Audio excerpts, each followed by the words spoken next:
All right, thanks for joining us. I know all you ski bums are itching to get back out there on the mountain. I am too, and I've got some good news for you. Vail Resorts, among others, have listed some projected opening days for when they believe the mountains will be rideable. Beaver Creek is expected to open around Thanksgiving, while Vail is hoping to be open by the 10th of next month. Breckenridge expected to be open around the same time as Vail, and Crested Butte we should be seeing open come the end of next month. Keystone, as always, looking to welcome everyone as soon as possible, and hopefully could be opening their doors as early as this month. So we have ASAP written there, just in case. Double-checked Copper's website a day ago or so, and they're thinking they'll be up and running by November 13th. So we're just around the corner from a brand new season. For the second time this season, longtime rivals Eagle Valley and Battle Mountain High met on the soccer field, this time in Edwards. And Battle Mountain was looking for the sweep of Eagle Valley in the regular season. The Huskies hosted the Devils in Edwards and were looking for their 11th win of the season. This story is going to start and end with this man right here, Jacob Methvin of the Huskies. He'll put the egg in the corner of the nest to send the Huskies up 1-0 on the rival school. Then moving over to the second half, a penalty kick will set the Huskies up in scoring position. Danny Sanchez taps it to Methvin, who rips it to the right side of the net for the goal. Battle Mountain goes up 2-0, and under a minute to go, the man with the magic slides another one past the keeper for the explanation point. Tarp comes off, and he heads to the student section to celebrate. A 3-goal night for Jacob Methvin. Battle Mountain knocks off Eagle Valley for the regular season sweep 3-1, and we had to catch up with Methvin after the game. Battle Mountain just picked up their 11th win of the season, knocking off the rival school, Eagle Valley, 3-1. Joining me right now, Jacob Methvin. 3 goals on the game today. Jacob, how did it feel to get this win today? It felt amazing. It was a good game, and we were working hard the whole time, and it was nice to finish that last goal and have the hat trick and win the game. Okay, and then coming out of the locker room, at the half, you put up one on that PK. They kind of crawl back in with that other goal. How did you guys just stay focused and ultimately just pull off the win today? I think we had a good speech at halftime from Cope and Cam, and we just continued to work and push our hardest, and we got it. Okay, and 2-0 against the Devils this regular season. What does that mean to you and this program to go 2-0 in the regular season against the rival school? It obviously feels nice to win against the rival school, but I think we need to work toward the playoffs now. Okay, just kind of that playoff mindset from here on out. We got to talk about that third goal. Tarp comes off, both hands go up in the air. Was that pre-planned, or did that just kind of pop into your head as soon as you scored? We had talked about it for a couple games if I ever got the opportunity to, and I think today was the perfect opportunity to take it off and show the fans.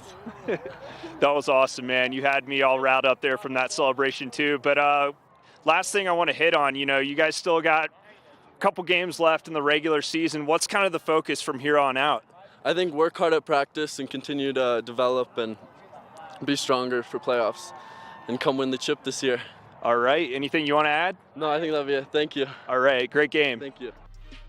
We'll take a look now at some other scores from around the valley. Vail Mountain School ended their game with Coleridge in a draw, and on Tuesday evening, Glenwood Springs made the trip over to Grand Junction, where they beat Grand Junction High 3-1. After a big win last week over Plateau Valley, Vail Christian football now sits at 3-2 on the season. I went over to Edwards to talk with both coordinators to see what's working on both sides of the ball and what this team needs to do in order to pick up a win against Hayden on the road Friday. Vail Christian School gearing up for a big game this Friday night. Joining me right now, the offensive mind of the Saints, Bob Engleby. Bob, how are you feeling going into this matchup Friday? Well, Hayden's always really tough. They got a great program. We've had close games with them last, 5-7 years. So it'll be a hard-fought game. Okay, and going back to last week, you guys won big over Plateau Valley. Did that kind of give your team the spark they needed after dropping that one a week prior to Front Range Christian? Well, it was good to play a clean football game from our side. That's probably our first complete game of the year where we didn't make a ton of mistakes and we just played really well. So good to get that loss out of our mouth and play a clean game. Okay, and 5 games into the season, it's about that point where you realize, what this team is truly made of. What have you seen so far in these 5 to 6 weeks that you've really liked from your offense? We're balanced. We can run and pass. We're starting to really figure out who the playmakers are. Some of the young guys are growing up. And probably most important, our offensive line is starting to play really well. We got a really good, deep group of offensive linemen, and they're the guys who make all the difference. And they're starting to play well and gel together. So that's what I'm most excited about, the O-line. Okay. In another game week, what are you guys focused on in practice this week? The same thing as almost every week, which is play our football, do the things right, do the little things, take care of ourselves, and see what happens. Love that answer. And you guys got Hayden coming up on Friday. It's Thursday now, not too far away from game day. But what do you guys need to focus on entering that matchup on the road to walk out of there with a W on the schedule? We need to focus on what we do best, which is run the football, and then run the football more, and then surprise them with passes. And if you don't mind me asking, when's the best time to surprise a team with a pass in 8-man football? Maybe the first play of the game, so we'll do that. No, it really, I don't know if there's a best time.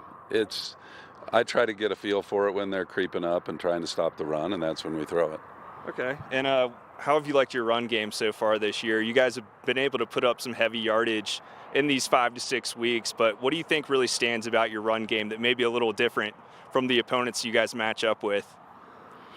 We're balanced. We have a lot of different guys who can run it. We've got 6 or 7 guys who are all good, and then we've got a few guys who are maybe special, but we're waiting to see if they'll keep doing that.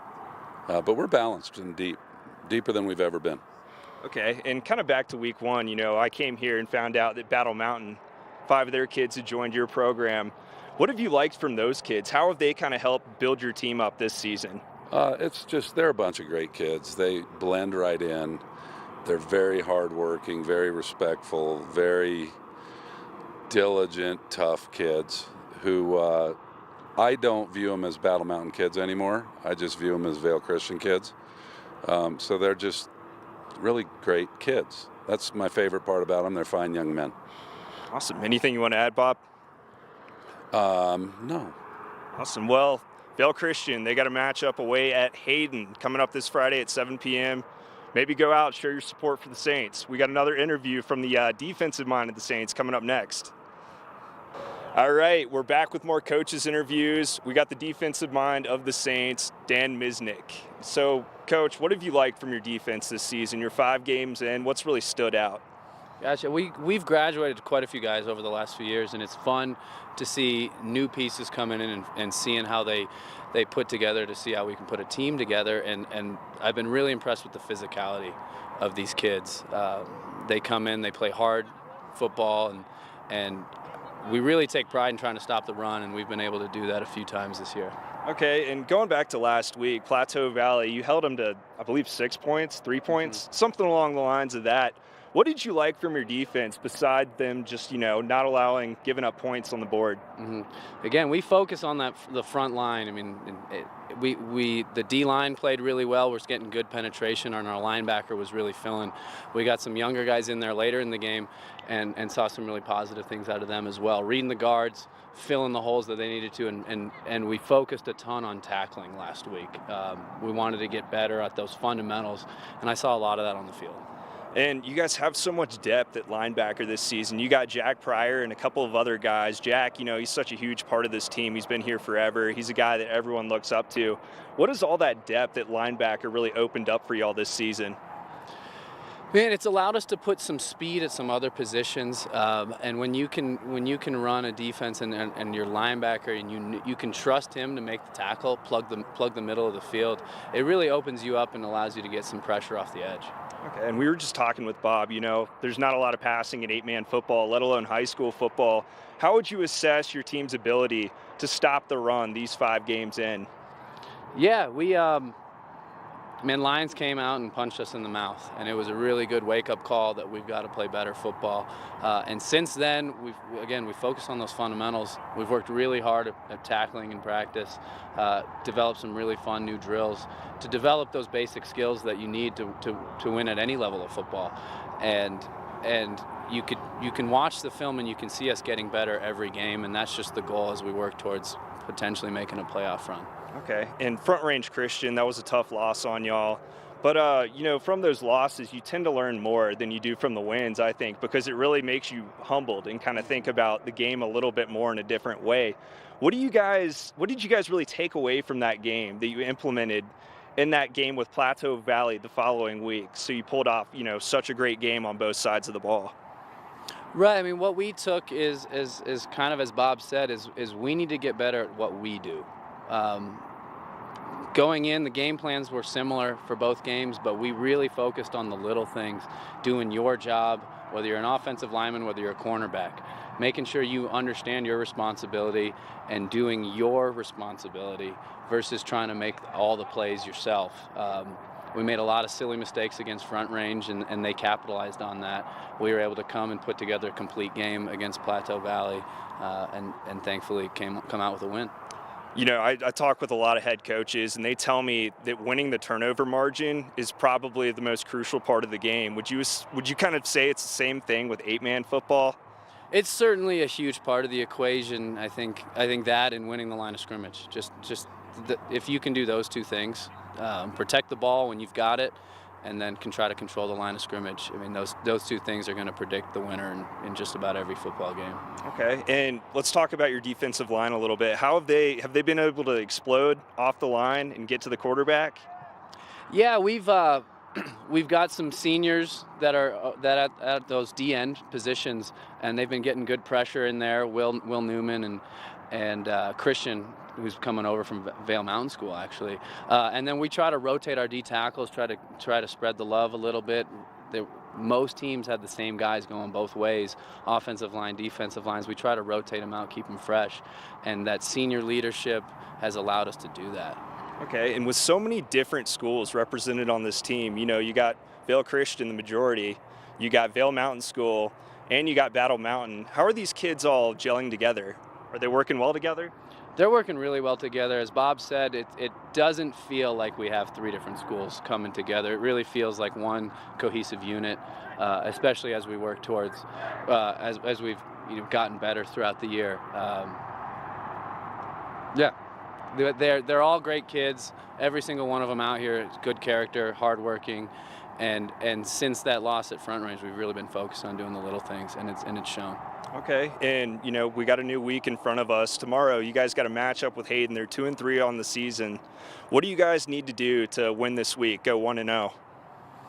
Like you said, go 1-0. Well, we're focused on going to Hayden. Hayden always puts up a good fight. They come in with a good game plan. They've got some stuff on offense. They're moving the ball. They spread it out, and have lots of motions. And so we've got to be assignment disciplined, especially defensively, and come out again, do our job.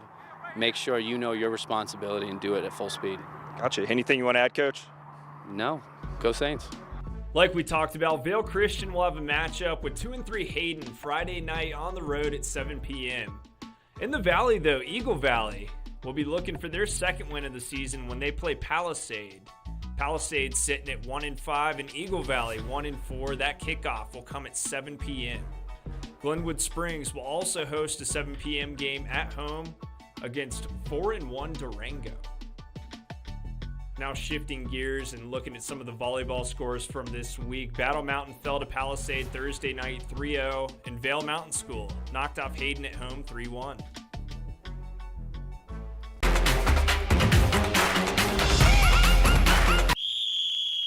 Nap Harvest, your local marketplace for fresh, locally produced products. Our indoor farmers market is open 7 days a week, featuring locally grown organic produce, prepared meals, honey from our Nap Nectar hive, furniture, cutting boards, and much more. We source and sell locally grown and produced products from the Vail and Roaring Fork Valleys.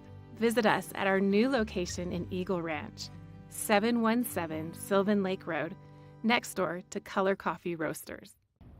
Did you know that all Eagle County residents and visitors can get a free Eagle Valley Library District card? All you need is a photo ID.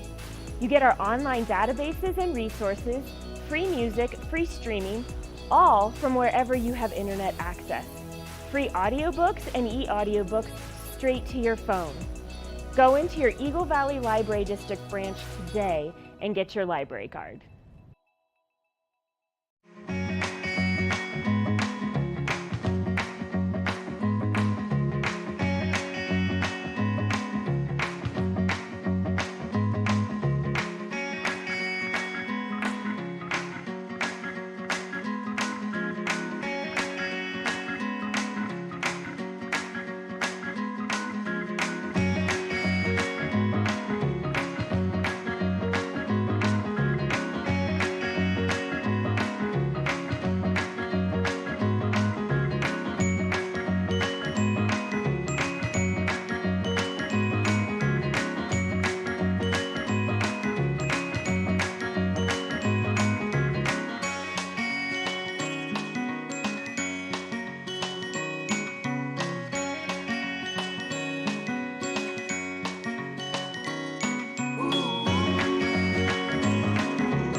Hi, it's Julio from TV8 Vail.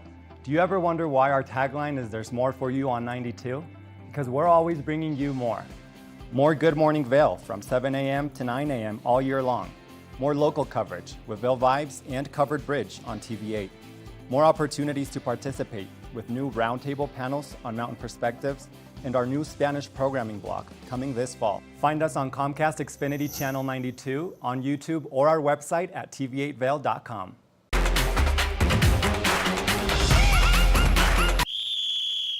Back-to-back strong Pac-12 opponents for CU football.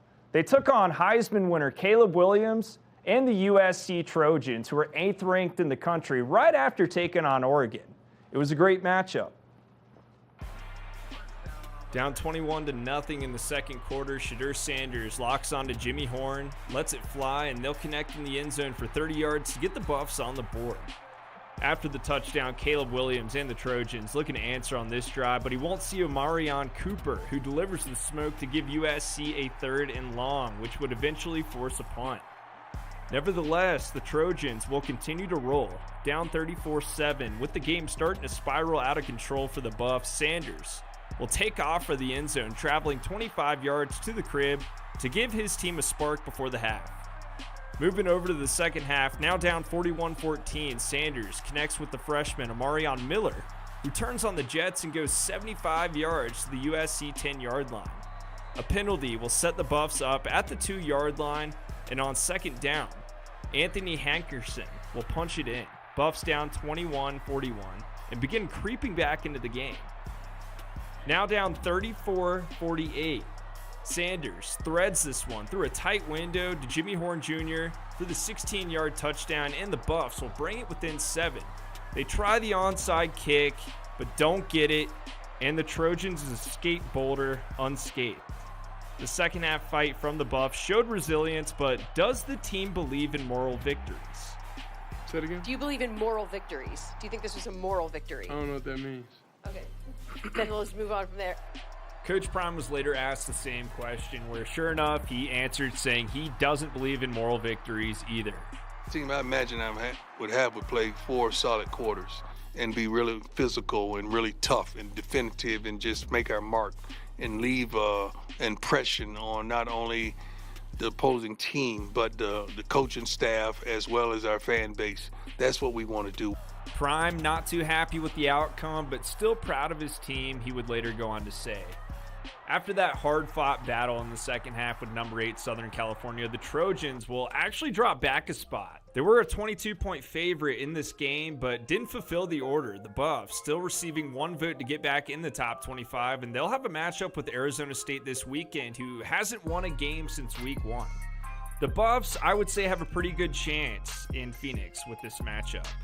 Air Force also listed, receiving 7 votes to break the top 25. They've been lingering there and are sitting at 5-0 on the year with 3 conference wins. They'll rest up this week as they're on a bye. CU, on the other hand, will have to shift gears after that loss to USC last weekend to take on Arizona State, and if the Buffs have their game face on like they did in the second half against USC this past weekend, I expect more than a moral victory, which we all know isn't good enough for the Buffs and Coach Prime. That game will come at 4:30 on Saturday. The counterpart of the Rocky Mountain Showdown, the CSU Rams, will take on a conference opponent of their own in Utah as they travel to Logan for a matchup with Utah State. That one is slated for 6 p.m. on Saturday. Not much of a mix-up from last week's poll here in our AFCA coaches poll for Week 6. Colorado School of Mines is still sitting at that number 2 spot and will face Mesa this weekend in Grand Junction. And moving up 2 spots from last week with a colossal win over Mesa is Western Colorado. They'll travel to Rapid City, South Dakota to take on School of Mines. Kickoffs for those games will both come Saturday, and Mines will take on Mesa at 1:05 p.m. in Grand Junction, while Western Colorado takes on South Dakota Mines at noon. Now, nothing has come easy for the Denver Broncos this year. There was a lot of hope surrounding the team entering a new season, but after they started off 3-0, that hope just quickly diminished and dissolved. But what would happen, say, if the 0-3 Broncos matched up with another 0-3 team in the league? Well, we found out Sunday when the Broncos traveled to Chicago to take on the Bears. Just a quick little recap here. Broncos score first on a touchdown catch from Jaleel McLaughlin, but the Bears from there would open up an offensive clinic in the second quarter as they put up 21 straight. Nevertheless, down 14 in the fourth quarter, the Broncos would find a way to come back and win as they put up 17 to seal the deal in Chicago. They improved to 1-3 on the season, giving Sean Payton his first win as head coach of the team. So it's been almost 4 months since the Denver Nuggets won their first NBA Finals championship as an organization.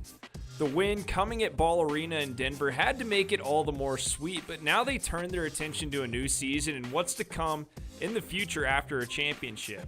Nuggets Vice President Josh Kroenke made it clear one championship isn't good enough at Nuggets Media Day on Monday.